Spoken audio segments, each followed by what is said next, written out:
నిజంగా మనకు పరిపూర్ణ విశ్వాసం ఉంటే చావు కోసం ఎదురు చూస్తామండి. చావు కోసం ఎదురు చూస్తాం. ఎందుకు తెలుసా? ఈ భూమి మీద ఉండేదానికంటే చస్తే ఏ గొడవ లేదనకండి. చస్తే ఏ గొడవ, ఉండే గొడవ అంతా చచ్చిపోయిన తర్వాతనే. నిజంగా యేసుక్రీస్తు వస్తే ఏమండి వెళ్ళిపోవాలి. యేసుక్రీస్తు వస్తే ఇప్పుడు రావాలి అని ప్రార్థన చేయండి, చేయం. ఎందుకు తెలుసా?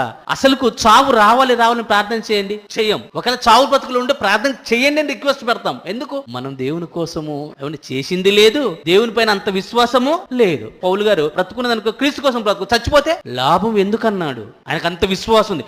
నేను మంచి పోరాటి తిని, అవునా, నేను మంచి పోరాడాను, నా కోసం ఏముందన్నాడు? జీవ కిరీటం ఉందన్నాడు. మనం అనగలుగుతామండి? మంచిగా తిన్నాము, మంచిగా తాగాము, మంచిగా తిరిగాము, మంచిగా రోగాలు పడ్డాము, ఇప్పుడు చస్తే నాకు డౌటే. అందుకనే పాస్టర్స్ లారా ప్రార్థన చేయండి, విశ్వాసులారా ప్రార్థన చేయండి.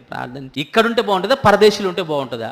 మీరు చెప్పండి. ఓకే, పరదేశీ బాగుంటుంది. మరి పరదేశీ కోసము ఇక్కడ శ్రమ పడుతున్నారా? దేవుని కోసం ప్రయాస పడుతున్నారా? లేదండి. ఆలోచించండి.